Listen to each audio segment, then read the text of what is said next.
बॉलीवुड के वो मशहूर गाने, वो सुरीली धुनें जिनको सुन के तुम झूम उठते हो, वो डांस जो होता है सिर्फ और सिर्फ दिल से। बिल्कुल वैसे ही कुछ मस्ती और नशा है असम के बिहू फोक डांस में,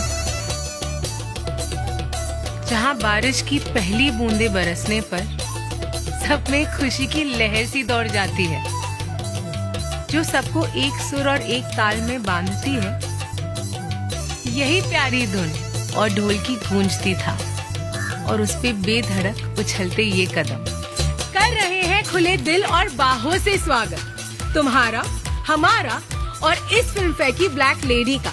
तो आओ मनाए फिल्म फेयर की एक शानदार शाम इन ऑसम आसाम।